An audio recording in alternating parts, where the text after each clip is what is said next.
emergency for the first time in about... This is Jim, and, Receiving this message.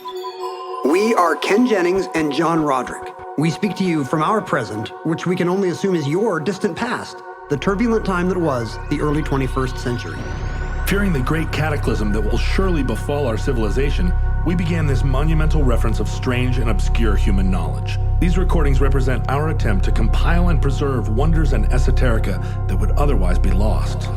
So whether you're listening from an advanced civilization or have just reinvented the technology to decrypt our transmissions, this is our legacy to you. This is our time capsule. This is the Omnibus.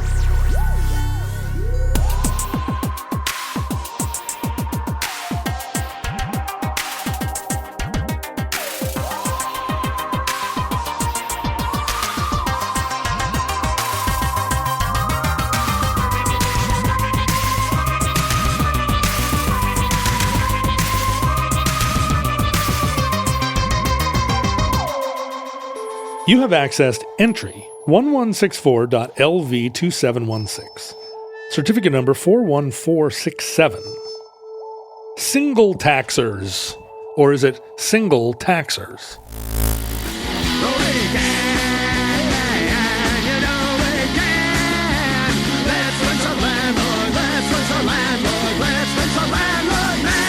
They're both taxers, and they cannot find a partner, a romantic partner. Taxers is a word I haven't heard before.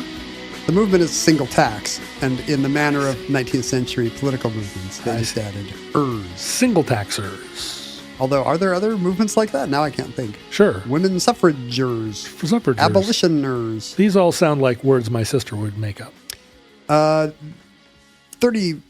century... Truthers. Truthers, there we go. Thank you. I knew there was one. Yeah. 31st century listeners, if they're listening in order, they have probably been aware that we've been doing more than a typical number of listener requested topics lately. Yeah, there are some even futurelings of the present who have a little bit of a grievance about it. Oh, is that true? Yeah, because they want us to just explore our own minds and predilections. This is not clipping my creative wings. No. In fact, the reason for the backlog lately is that our Patreon donors are not evenly distributed throughout the calendar year. So we just had a bunch of people whose pick a show privilege came up at once. Yeah. Hello, pick a show friends. Hello, I call you the pick a showers. My experience is that when they make suggestions, I usually take only the thinnest gossamer thread of their suggestion and make a show around a thing that I want to do. Isn't that true of you too? Sometimes it's, you think of a different angle on it. I enjoy the fact that it kind of broadens the idea of what omnibus is, because, when Marissa suggested this show about 19th century political economist Henry George, I thought, well, we've never had an omnibus on tax policy. Wait a minute. And there's probably a reason for that. I feel like 3 of my episodes have been on tax policy, but they're not. They're true? about commodities trading. Oh, that's true. Most of yours are about cornering the market on a vegetable, I think, or a chemical element. But I do feel like tax comes up. The John Roderick Cobalt shows. the gold standard and tax comes up. But you're right. We haven't done a real... I think you're jumping ahead of my show on Thorstein Veblen. This is going to be a little Veblen-esque. As I dug into the life of Henry George, I found out it was, even though we don't usually do omnibus on utopian tax schemes, this is actually a super omnibus-y guy. You and I talk about it. We just haven't done a show about it. Weirdly. Yeah. It's because it's a 19th century American utopian whose ideas are important but have kind of been unjustly memory hold, So it's in the line of all these other, weird communitarian / cult / forgotten guy shows we've done. But Henry George is more relevant than ever. We talked a little bit about some of this stuff in the Ma Bell breakup just a couple of weeks ago because of the, not tax, but this sort of Chicago school of economics and competition. Well, this is 2 straight weeks that Omnibus listeners get to hear about our love for the Chicago school. Gaboom. Because there's nothing you and I like better than to sit around and talk about how cool Milton Friedman is. I wish that people knew how true that was, except that we don't think he was cool. No, we're Keynesians here at Omnibus. Yes. Let's get real. We think Milton true. Friedman's a goober. But we're I not mean, gonna, with reservations, don't write me. unless you disagree, in which case, yeah, please don't email. In just a few months ago, billionaire Mark Lorry made the news, not by deciding to go into space, like most American billionaires of his generation, but actually by being concerned about what happens here on Earth. He was, I had to look him up. He's Concerned or fake concerned? I think maybe real, well, it's like how concerned can a billionaire be about anything? Yeah. Doesn't $1 billion, I guess it increases your concerns that somehow someone might touch your precious $1 billion. Right. It makes you a nervous Nelly about that. Or, I mean, if you have multiple billions, you want to keep that first billion. Oh, like Scrooge McDuck, you have it framed in your office? Yeah, you'll get rid of the subsequent billions. That means you have to keep track of which monies are which. Mm-hmm. And if your guy says, "Hey, we need to sell off," you can be like, "Well, hold on, is that in the first billion?" Right. Because that all stays intact. Yeah, keep the first billion. That's not for my... Give the rest away. And that's not for my social causes or for my family. I'm a libertarian. I just need it to stay intact in my head for my mental health. I need it to stay intact, just like Scrooge McDuck's dime under glass. But also, yeah, you can buy all the railroads you want and then keep the first billion. Mark Lorry is a Walmart billionaire, but not like a hereditary Walton one. He didn't marry a comely Walton lass. He was like the head of Walmart e-commerce for enough years that he got rode in. His stock vested. Yeah, and he's now one of America's tiny but vocal billionaire class. It's not tiny anymore either. I keep hearing that so and so is a billionaire, and I'm like, who? I saw today that like 700. Well, to be fair, you're saying that about Beyonce. You're like, who is that? I have my doubts about their billionaire status, but sure. I saw today. I don't think Kanye is a billionaire. I saw today that. Is this right that there are 600 or 700 American billionaires? Does that sound right to you? I mean, that's what it feels like. I mean, we don't count the Trumps because they're probably worth about $600,000. I'm not counting the fake billionaires. But America's 600 to 700 billionaires have gained, I think, $2 trillion in net worth during the pandemic, in which most people were losing their bartending hours. So things are looking up. If you were worried about billionaires, John, they seem to be doing all right this year. I was worried about them in the other sense. I was worried about them murdering me for sport. Yeah, that they were building steam tunnels under my house in order to shoot me with a crossbow. But let's hold off on our billionaire judgment. Omnibus famously likes to give billionaires the benefit of the doubt. It's true. We don't. Well, that's why you don't tax the rich, unless that's what this show's about. It kind of is. We should always say, that's why you can't tax the rich, as Milton Friedman might say. Right, as Milton Friedman might say. Because we like quoting the greats. Mark Lorry's scheme is called telosa, from the Greek word telos, meaning looking forward or to the future. Right. Telosa is a community that doesn't exist anywhere but in the feverish mind of Mark Lorry. Oh, he's building a utopia. He's going to build a city here on Earth, not in space, not in the asteroids that Jeff or Elon want to mine. Is it by any chance in upstate New York? Now, in the 19th century, crazy American utopias were in upstate New York. All that Mark is concerned about is where real estate is cheap. So Telosa will likely be located in the Midwest, in Appalachia. Appalachia, don't write letters. Right. Arizona, popular place for weird pyramid-based utopias. Arizona's getting to... Arizona real estate market's getting crazy now. All the people leaving the expensive Pacific cities so they can work from home from Scottsdale to go to a place where there's less water. Yeah, I think this might be short-lived, the Arizona and Nevada boom. But the thing about Telosa, it'll be some in cities, in pictures, in artists' representations. It's a gleaming city of the future of kooky kind of postmodern buildings. The Danish architect Bjarke Ingels has been brought in. He's designed corporate headquarters for big tech companies like Apple and something else, and then I lost it. What did he design?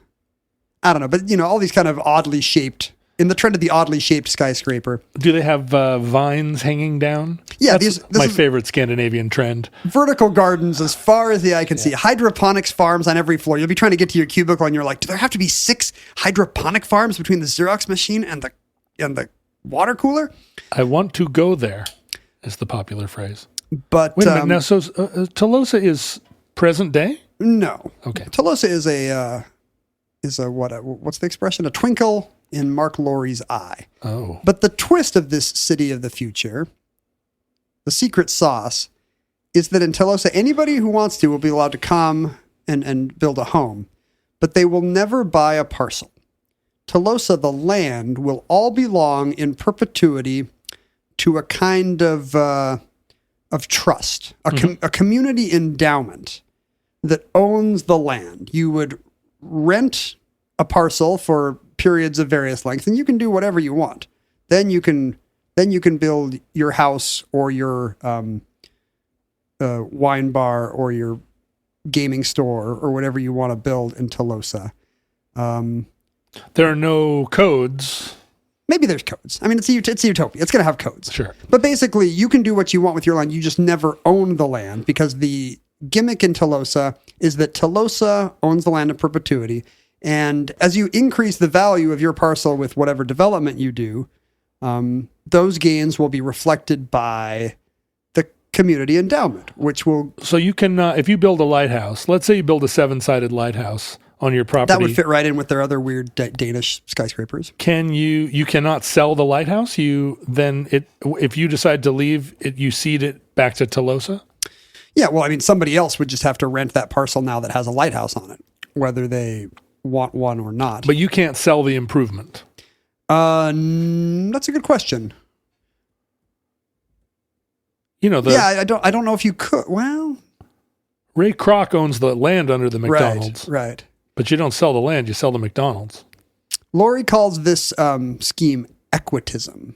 Okay. The big bulbous skyscraper in the center of Tolosa will be called Equitism Tower with its big funnel-shaped glass sides. Uh-huh. And obviously, it's a reaction to what we've talked about, the increasingly skewed wealth inequality in the West at the moment, which was always immoral. Going back to Rockefeller. Let's not make any bones about it, but is now kind of alarming in a civilization destabilizing way.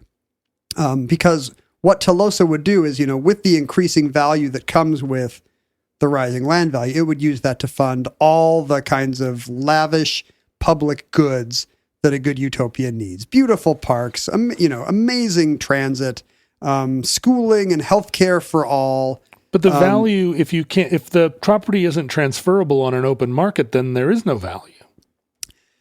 Or you can't, you cannot convert that value into money to build other things, can you? Well, I mean, a random parcel in Appalachia that's not in the middle of a humming city of tomorrow is worth very little. As the stuff around it becomes a humming city of tomorrow, that becomes very desirable. But only if you can sell it. Right. Well, or rent it to new tenants. The rental value of the land goes up with the value of the land. And I see. And this is basically the scheme of a 19th century American political economist named Henry George, who appears to have sparked Mark Laurie's interest in what he calls equitism, but in the 19th century would have been called the single taxer movement. Mm-hmm. Because it goes back to George's core belief, which is that you could get rid of all of our crazy counterproductive Byzantine tax structure by just doing all of taxes this way. Flat tax. It's a flat tax, but it's a progressive flat tax. That's kind of the innovation here. I see. Because, we associate flat tax with Steve Forbes-like weirdos who either want to make sure the rich pay as much as the poor, or want to basically just want to strangle all the benefits out of government by choking off the coffers of the taxpayer. Right. Whereas here, Henry George is a genuine 19th century American progressive on every issue who just thinks the tax code is awful and we could get rid of all of its inequities and weird regressive qualities if people just paid on the value of the unimproved value of land and real estate, and literally nothing else That replaces all tariffs.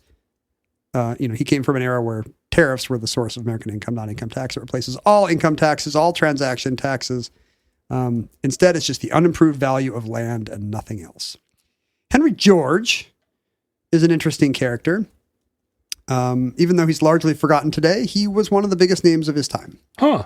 He grew up back east, but had no education past the age of 14 because he grew up in relative poverty, straitened circumstances. Back when it was correctly understood that education past the age of 14 is mostly unnecessary. That's right. He was ahead of the curve. It's wasted. Well, he was clearly a gifted kid who would have had secondary education in his day or ours.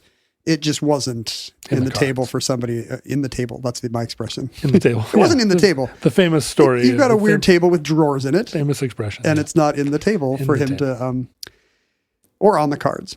So he does what a gifted kid back then who can't afford tuition does. He heads west. Yeah, where the books run wild in the streets. I think for a while he's like some kind of a prospector. He does consider gold in California. He does wind up in California where gold is on everybody's mind. I think he ends up not deciding to prospect, having missed the initial boom, and he becomes a typesetter and then he becomes a newspaperman. So kind of he really went after the money. The Bret Hart, Mark Twain thing. Well, back then, I mean, in a booming city, in a booming state, that actually was a path to success, although, as we'll see, not for him. I think it started all out on the high seas. I think he was some kind of a cabin boy or foretopman or something on a sailing ship where you would need a small little guy in a dangerous place. Mm-hmm. That's what he was doing at 14. He ends up, he could have married up a gifted kid like that, but instead he falls in love with a beautiful Australian orphan and elopes with her. And they decide to have a shared life of poverty and stricture. Were they religious? He was, by the standards of his age, a terrible free thinker and atheist. By the standards of our age, he would just be, a regular Methodist. Mainstream Methodist. He was basically he called himself a deistic humanitarian. Right, okay. He believed that God existed, but we couldn't count on him to intrude in our lives in weird and superstitious ways. That was for the past, and science has shown us that is not the kind of God we worship in America in the 19th century. Right, our God is chill. Our God is way too chill to do miracles. Mm-hmm. So raised Episcopalian, but later adopted the religious language of 19th century progressivism. He and his wife had a series of children, one of whom later became I think a United States congressman. But being a newspaperman was, as you suggest, not a path to fame and fortune. After their second child was born, he was literally out in the street trying to figure out how to make a buck to feed the baby. And he decided he was just going to find the first well-dressed man he saw and, if necessary, rob him. Oh. And luckily, the first well-dressed man he saw listened to his sob story and gave him $5, thus preventing him from becoming a burglar. Yeah, a serial highwayman, a bandit, and derailing Tolosa, 21st century Tolosa before it even got started. But in 1868, after decades of unprofitable work for a series of Bay Area startup newspapers, he wrote a pamphlet called What the Railroad Will Bring Us. Okay. Where he outlines kind of a different vision than the sunny view that most of the American West had about the railroad, where it was... The railroad being the internet of its day. The hot new thing. This is what's going to bring us fame and fortune and connection to the big cities. And, for the West, the railroad was the lifeblood. And very early, 1868, instead, Henry George is writing, this is going to enrich a small number of plutocrats who own railroads. The rest of you are screwed, and here's why. So he predicts massive inequalities. And the people who have already been able to afford land will get theirs, and everybody else won't. And this pamphlet really catches on because an alarmed public is like, oh, shoot, what if this guy's right? About this coming boom in inequality. And he did turn out to be right. And, living in San Francisco in the 1860s and 1870s, much like living in San Francisco today, it was a great venue for kind of watching this kind of scary inequality grow. In 1871, he happens to be taking a horseback ride somewhere in the hills of the East Bay or something. And he starts a conversation with a guy driving a cart, a team of mules or something.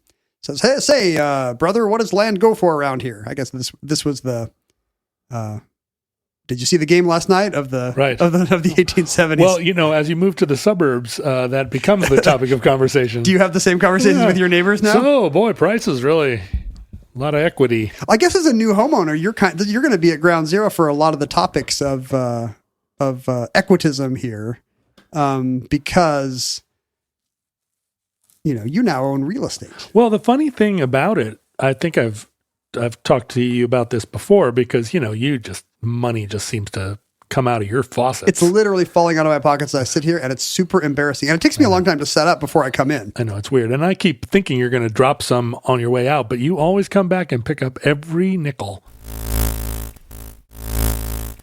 But my wealth as a musician did not really come from music at all. It came from your comic book collection. It came from the comic book collection that my daughter has shredded. It came from your Beanie Babies. No, I scrimped up enough money to make a down payment on a house in the 2000, prior to the collapse in the 2005s. And I sold that house and bought another house. And both times, and particularly this most recent time, during a real estate boom, and I bought it just prior to a big upswing. So when I look at my own, as a 53-year-old, when I look at my retirement, when I look at my future, it's all an accident of home buying. It really is. The only money really that I have is money that's equity in my home. You'd think it would be all the productivity of your life's work, and instead it's an accident of one thing you bought when. Yeah, and the connection to my work is that the down payment on the house did come from music, but relatively small amount of money. Now it's much more money to get a down payment on a house, but at the time it was an amount that kind of came from one happy placement of a song, and I put it into a house not because I was investing, but because I wanted a house, wanted a place to live. And do you watch that episode of the OC every day now? I'm just like, thank you so much for using my song at the end of your OC show. Thank you. But yeah, weird to look at, because I have a lot of peers, musician friends, who didn't buy houses. Some of them even had more money in the moment than I did, which again is not much. But they didn't put a down payment on a house when they were cheap in Seattle, and they don't have retirements. And this has turned into a big part of the American prosperity cult. It's nuts. Like you're going to have to flip houses. You're going to have to get my list of 50 secrets for how to, buy the worst house in the best neighborhood, all this kind of location stuff. But it's a kind of, it's not wrong. It's analogous to the kind of land-rich, cash-poor aristocrats of the late 19th, early 20th century England. I don't have any money, but I do have... You do have a great set of hunting dogs. I do have the hope that I'll be able to sell the silver. No, I have the hope that at a certain point, that appreciation will enable me to not have to work as a Walmart greeter when I'm 90. So this is the exact same epiphany that strikes Henry George on this horseback ride in 1871. He asks the guy, say, what does land go around here? And, this grizzled local kind of looks over and says, well, if you see those cows grazing on yon hill off in the distance, that's now $1,000 an acre. And Henry George just starts thinking, like, something's not right here. These are now the Berkeley Hills. Exactly. That's the Berkeley campus, yeah. So he's thinking, even, in 1871, he's thinking, this is a problem. He's a smart, far-seeing guy. Like, someone happened to buy this land just as a matter of course, not through any actual, certainly not productivity, and possibly not through any skill. They were just looking for a place to put their cows. Exactly. And because they happened to buy the hill next to a town that's booming instead of 100 of their peers who bought a different hill, they will become super, super rich, and everyone else will not see a penny. And this is going to be a problem of modern life. He sees this is a problem of my own life. As long as you're the one guy, right? If you are thinking of a place to move in the greater King County area, come to Normandy Park and drive up prices. So in 1879, Henry George writes his great book, Progress and Poverty, just kind of built around this idea that That's a good title. That this is going to be a fundamentally destabilizing problem for America, that a tiny group of people happened to buy a tiny bit of land and they're not making any more of it. And, he becomes a crusader on just about every progressive issue of the 19th century. He's super duper for the secret ballot at a time when that was uncommon in American voting. He's for suffrage. He's for women's suffrage. Yeah. He's, Yay. In fact, he says that if America has a bicameral legislature, once the 19th Amendment passes, really the only fair way to do it would be to have a chamber for men and a chamber for women. We're merely soldiers in petticoats. Yeah, but what would you do now? You'd have to have non-gendered chambers of Congress. This is your angry old man. Yeah. Oh, what are we? We're going to have a non-binary chamber. You can write that into the Seattle Times. What most of his lasting fame rests on is this idea in Progress and Poverty that we are not taxing most unearned wealth because we're not taxing the unimproved value of real estate. Instead, we're taxing people's actual productivity and letting just a small, back then, millionaire class slide. And his modest proposal is, what if instead there was just a single tax and it was just on the unimproved value of the land you owned? You compute what the rental value of this land is, and that is taxed at 100%. And not the value of the land, but the rental value of the land. Like, which I think turns out to be maybe, 5% is a good kind of historical estimate for what you can. Oh, I see. So if you are not a landowner, you pay no tax? That is correct. And if you own enormous plots of land, you pay 100% of the calculated rental value of the land. That is correct. Okay. And he thinks, I think he's aware, even though he's kind of a self-taught political economist, he's aware that this is an idea that's going places and maybe this is going to make his fortune. This will get him a teaching position finally at a university. Is this compatible with Marxism? Well, that's what he finds out. It turns out 3 million copies of this book sell in America over the subsequent decades, even though it's a 500-page economic text of a kind that does not normally catch on. Like this is the guy that just wrote the new Future of Capital or whatever that book is. Suddenly it's an Oprah's book club selection, even though he was just hoping it would get him a Nobel Prize. Everybody reads the introduction and they're like, and it never gets read. It's like the Gulag Archipelago. The book is getting sold not to academics, obviously. You don't sell 3 million copies to academics in the 1870s. It's being sold to carpenters and bricklayers. The Knights of Labor are buying this up because this is extremely compatible with Marxism. This is really saying there could be a fairer America. Right. The landowners are not paying their fair share. This is the boom of the labor movement. It's all happening.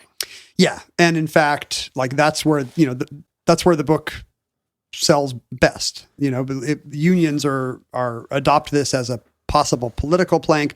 Political parties form around it. In fact, utopian communities begin to form around it. To this day, there are, I think, still 3 towns in America that started out as the philosophy comes to the single tax. It becomes beep. This single taxer movement later becomes known as Georgism after Henry George. And today they've dropped a couple letters from it, and it's often called Geoism. Geoism, sure. It's a tax scam. It's a tax scheme rising from the value of the land itself. Sure. Hence the geo. Was it competing against? Was this a time when there were dozens of alternative tax? Was that like an area of reform in the culture? I think so, because think about this. In his time, the American government got nearly all its revenue from tariffs on goods. And that was kind of a tricky area for progressives because union laborers loved tariffs on foreign goods. Right. Because it helped them sell and market their own wares. So, it kind of, this divide happened between the labor movement and progressive economic ideology over the issue of tariffs. Yeah, that's been happening lately in progressive politics here in Seattle, where the kind of socialist city council is really against big developers. But the construction unions are like, big developments are... That's all we need. Yeah, and so they've started, the progressive politicians in the town have turned on the unions, and that is not the secret to progressivism. To this day, there's a couple utopian communities. There's a free something in Freetown, New Jersey, or something like that. Arden, Delaware. Fredonia. These are basically places where, when it turned out, spoilers, America did not adopt a single tax in the late 19th century. Boo. When it became clear that was not happening, they kind of, these are towns that decided to just found themselves kind of doing Georgism as a glorified HOA, basically. Like Tolosa, you can buy in, but we own the land, and, we use the proceeds from the land value to fund schools and parks and sewers and so forth. And so it was a case where they needed to buy vast tracts of land to begin with. They just started kick the cows off. Somebody's farm. Yeah. It became a township in the mid-Atlantic states somewhere. But this was big news in the 19th century. This was a noisy movement. There, in 1895, a host of single taxers descended on the state of Delaware in hopes of propelling a third Georgist party to victory and control over the state government and legislature. It's still called the Delaware Invasion of 1895. So every street corner, you had a bunch of, guys in army-looking uniforms banging on drums and handing out leaflets and singing single taxer songs with lyrics like, "Get the landlords off your backs with our little single tax. And there's lots of fun ahead for Delaware," which is, fun and Delaware not being two words you often hear in song lyrics together. Because the advantages of this kind of scheme, the song lyrics kind of point out that, if there's a class of American that nobody likes, it's the landlord. Yeah. And that there's some reasons for that. It does seem inherently unfair that they're getting all this passive income just because they bought the right building at the right time. And, that's one of the main advantages of Georgia's scheme, is that it seems more fair, that a lot of these landlords just accrued the value to their properties based on, as Paul Krugman has written, luck, or as accident of birth. Right. Or as Joseph Stiglitz has written, just kind of the accident of taking advantage of other public goods. The city decided to put a road or a trolley line or a sewer someplace, and suddenly that doubled the value of somebody's land and not somebody else's. And they are now free riders off the municipal teat, basically. Let alone mineral rights, timber rights, oil rights that all, maybe or maybe not were known at the time of sale. And think about all the, the land that was pennies on the dollar in Oklahoma. And at the time of the frontier, this was, kind of the American understanding was, this is great it was a populist understanding. This is great for the common man, a farm, no matter where you started, a farm for you here on the plains of whatever, or in the woods of Minnesota or whatever it is. And George was apparently the first to see what turned out to be the dark side of just creating a public asset like that out of nothing at an artificially low cost. But there's other advantages to the single tax in that. For one thing, it's incredibly, you mentioned the flat tax movements. It's incredibly efficient to assess. We've got a 2,600 page tax code in America by necessity, because we assess taxes a lot of different ways, and we've got a lot of smart people looking for loopholes. Mm-hmm. And so you wind up with this insane Byzantine tax code. Well, what if it was just as simple as, here's what we've decided your land is worth, period. There'd have to be an army of assessors, right? Or but there already estimators. Is. Anywhere property tax is assessed, that's already a thing we have. Right, of course. It becomes so much more efficient to assess and audit than any other way of collecting taxes. And that's money that goes straight into government coffers instead of, like a toll road where the city ends up having to pay half of the revenues to the company that administers the toll mechanism. It's really interesting because it feels to me like the success of something like this is like the populist success of it is predicated on the line between property owners and property renters being just tilted toward, it can't just be, is it a true majority, but it has to be a kind of super majority of people being renters rather than owners. Otherwise, you're doing that thing where it treads into the American dream, and all these people that are renters still aspire to be owners and feel, or in the owners, of course, Right. like dress it up with all this impingement on their freedom.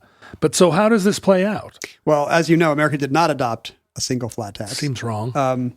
But, economists love it because so many of the other kinds of taxes we assess have these kind of external side effects of dampening the very productivity they are taxing because, it's one of the stupid small government libertarian complaints about taxation is that, well, I'll just make less money. Yeah. And that's not how taxation works. But there is kind of a disincentive to for a certain kind of work or investment or productivity if you know that, well, this will just land me in a larger tax liability or higher tax bracket. The conventional wisdom, again, not to make the Seattle City Council the my walk across Europe of this episode, the microcosm of the world economy.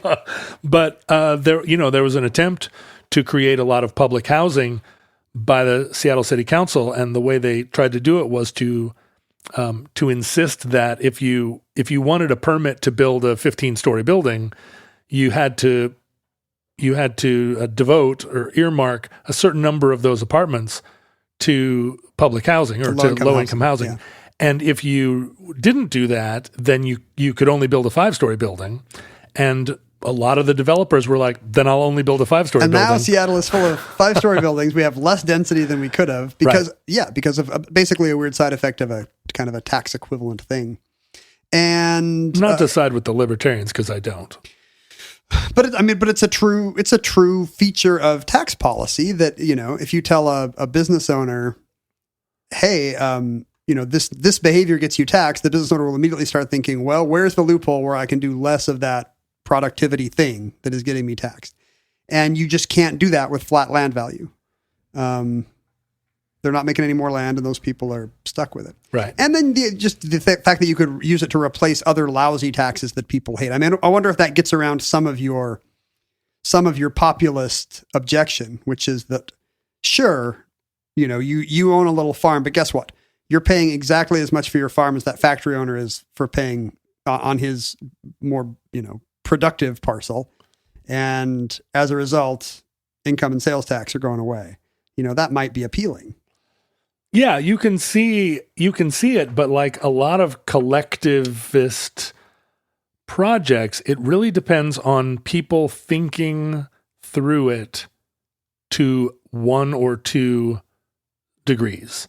And most people don't, right? They have an emotional reaction to an idea, and they don't think it through, and they don't process. Well, they don't use fairness as a bidirectional metric. Fairness is, they only see it as, is it fair to me? Fairness for me. Yeah, and they don't think of fairness as like a condition.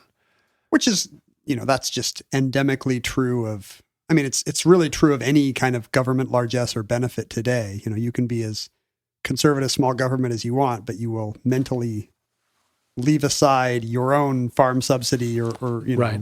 your Social Security or disability payments. The thing that benefits you, of course, is completely earned on merit. I noticed it's the things that benefit others that seem a little suspect. Yeah, last week when you showed up to the show with a giant chocolate chip cookie that you'd gotten for free from a cafe because they were Ken Jennings fans, and I was like, "Where's my cookie?" And you were like, "Oh, didn't get you one." And I was like, "Well, that's a big cookie you've got." And you were like, "Yeah, sorry."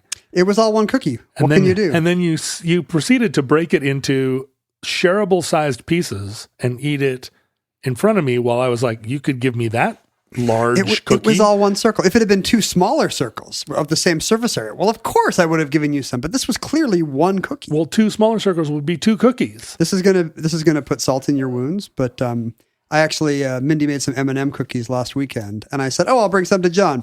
And then, like yesterday, she gave them to all the neighbors, and they were gone. So once again, land rich, cookie poor.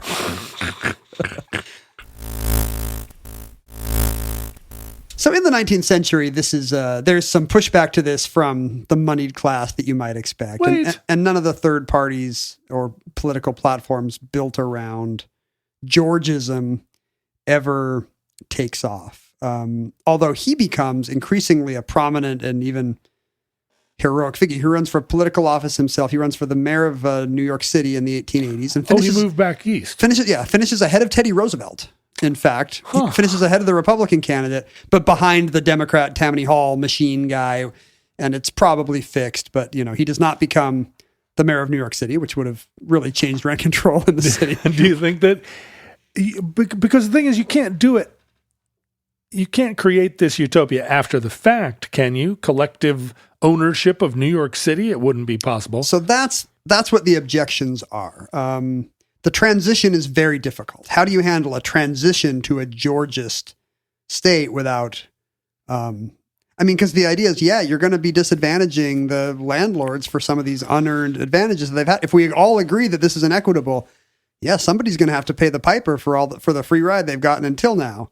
But that's a deal killer for a lot of influential people. If there are two lots in New York City, one of them has a skyscraper built on it and one of them is a parking lot, is the rental income that would be charged the rental income of... It's hypothetical, so it's the same income. It would be the potential income, and one landowner would be making millions from renting his skyscraper and the other would be making millions from parking lots because we know their money...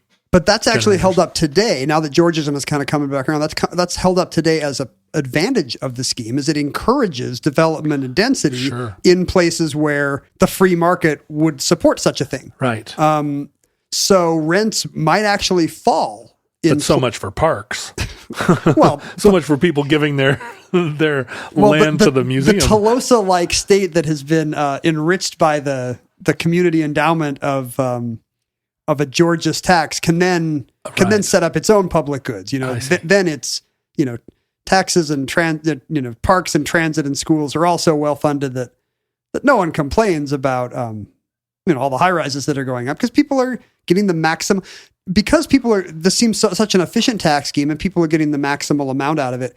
It has been praised by Milton Friedman. After George's death, which by the way was a series of strokes suffered in his 60s, in his 50s and 60s. That's a pity. Which, he ran again for mayor of New York City, and his campaign was ended by his death in 1897. And by the way, a funeral that dwarfed any other funeral that had ever been held in New York City at the time, because he's such a hero for his futuristic ideals of America. Whoa. Bigger than Abraham Lincoln's, whatever the... Although they didn't carry George's body across the country on a train. They didn't. But in New York City, the commemoration was bigger than for Lincoln's funeral in 1865. Wow. His body was laid to rest at Brooklyn, or was laid in state in the Brooklyn City Hall. Wait, is he buried in Grant's tomb? He's also buried in Grant's tomb. So just, unprecedented crowds, filing by Brooklyn City Hall to see the great man. And after his death, because he was already such a progressive celebrity, and after his death, that reputation only grew. If you name somebody of that era, Leo Tolstoy, Jane Addams, Helen Keller, all the way up to the 20th century, FDR, praising him as just the light of what an American progressive thinker should be on economic issues. Einstein quoting his ideas, Martin Luther King quoting him favorably, because it all got filtered through the New Deal and became kind of an influence on Rooseveltian progressive democracy.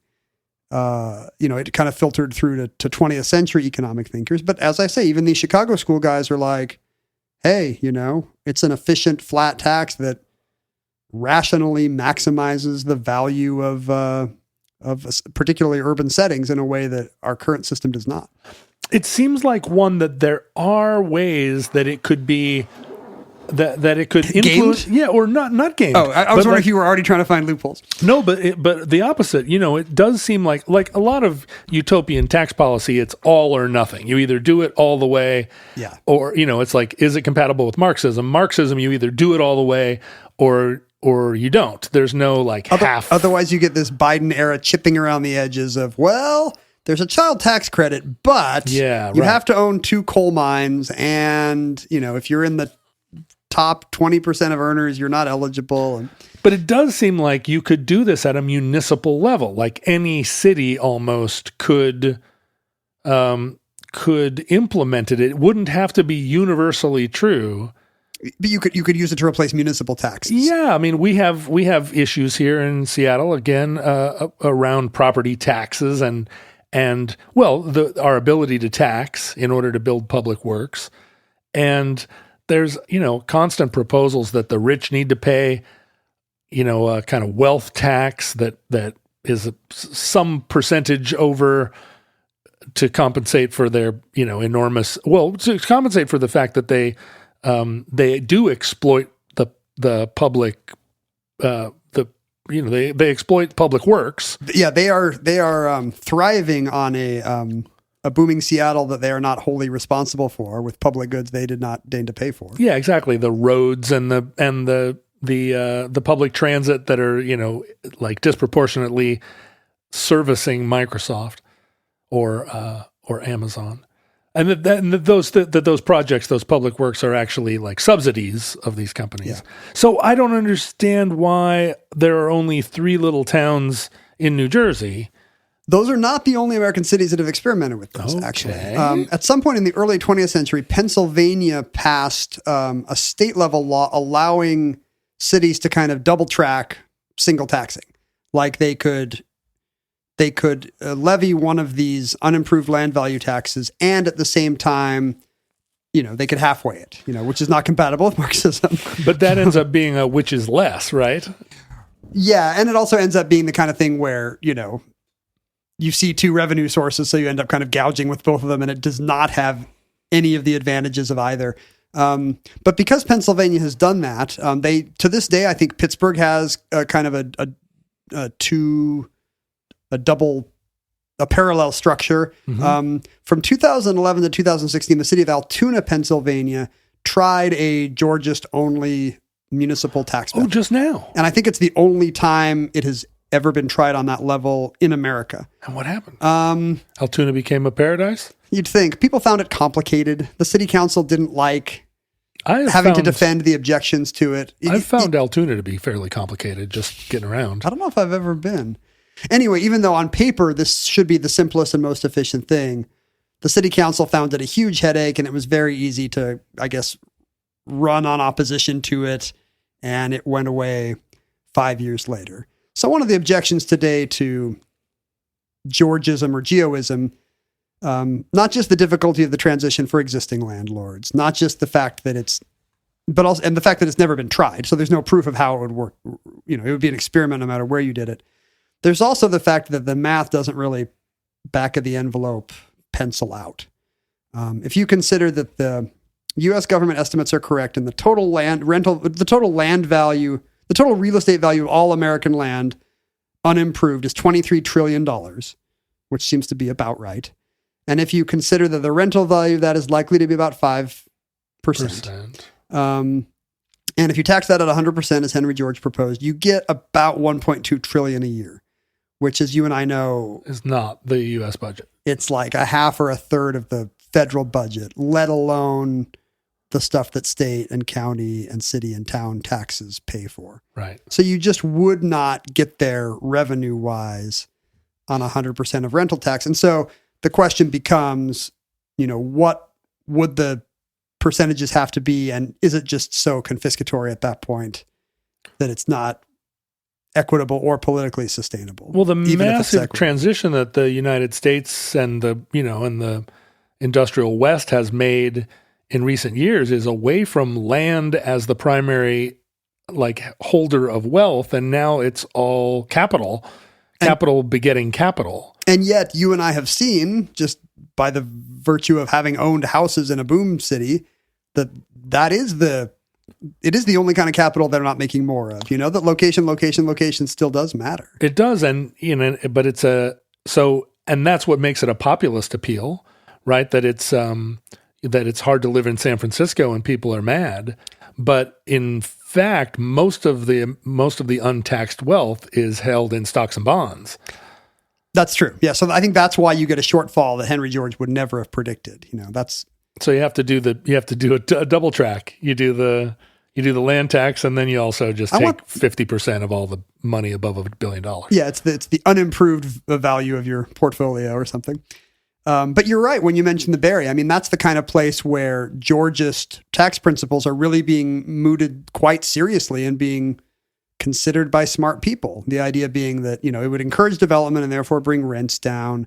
We have all these in the Bay Area, you have all these companies setting up outside city limits in order to take advantage of these suburban cities that would welcome them, while also taking advantage of the great public good that is San Francisco, and the fact that you have workers who want to live there and well-funded, whatever's well-funded in San Francisco.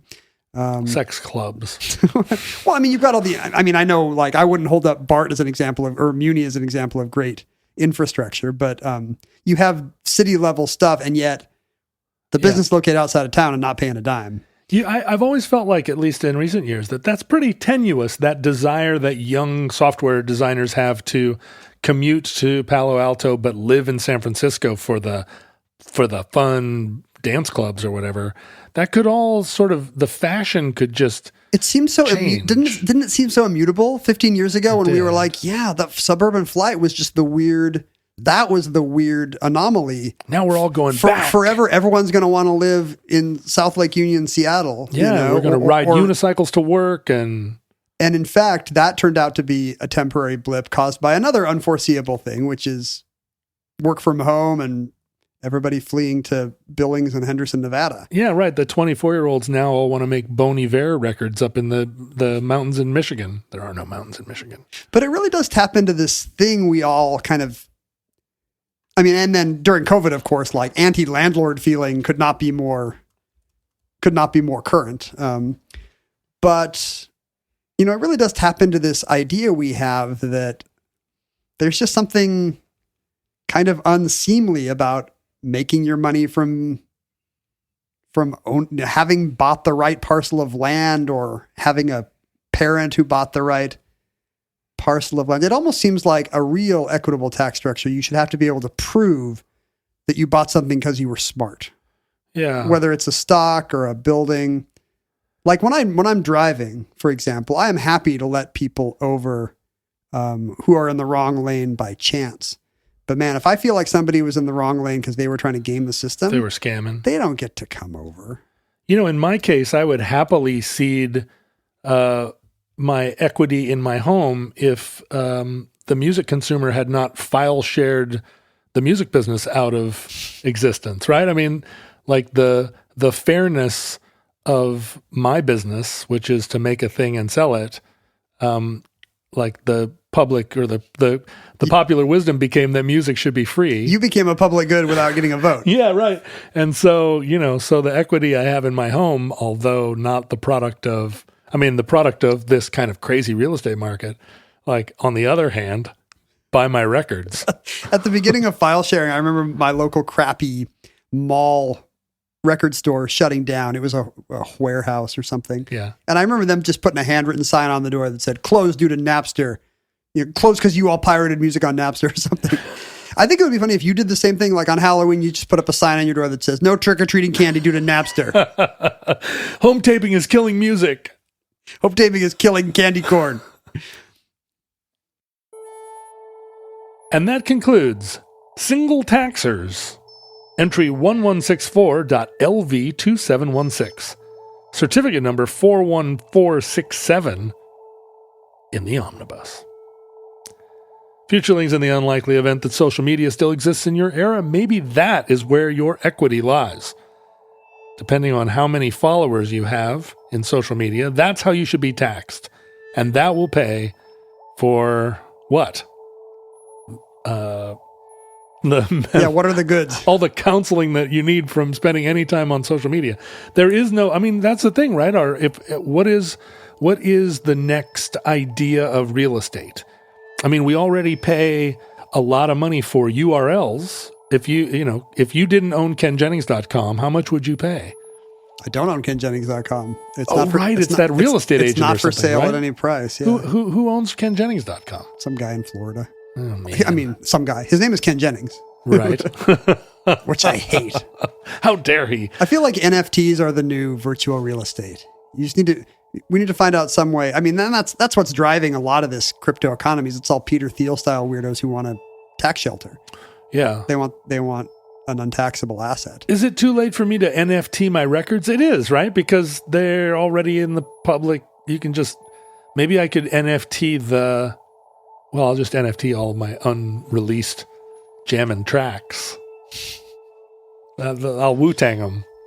Can NFTs be audio? Yeah. It can't. It's not. Well, think about that Wu-Tang record that got sold to that Ding Dong Pharma bro that was. But I thought it was like a physical artifact that he got. Well, it was. Can you? I could put him on a CD. You could sell an NFT that's like a picture of your lyrics or something. Yeah. Okay. What about an NFT that's just a picture of me? I'll go for billions. $1 billion. You can find us on Facebook, Twitter, Instagram, at Omnibus Project, at Ken Jennings, at John Roderick. You can email us at theomnibusproject@gmail.com. You can find other like-minded people at the Futurelings Facebook page, as well as other Futurelings groups. Seek them out. They're not weird at all. What's the nicest thing we can say about them? You can support the show directly at patreon.com/omnibusproject. You can send us mail at P.O. Box 55744, Shoreline, Washington, 98155. Send us the deed to your parents' farm if you feel guilty about inheriting it without having done anything. We'll let you keep the farmhouse. Yeah, send it to us. But the unimproved land value goes into a community trust. Yeah, we'll put it in a community trust called the Omnibus Trust, LLC. It's the Roderick and Jennings' Kids College Fund. Listeners, from our vantage point in your distant past, we have no idea how long our civilization survived. We hope and pray that the catastrophe we fear may never come, but if the worst comes soon, this recording, like all our recordings, may be our final word. But if Providence allows, we hope to be back with you soon for another entry in the Omnibus.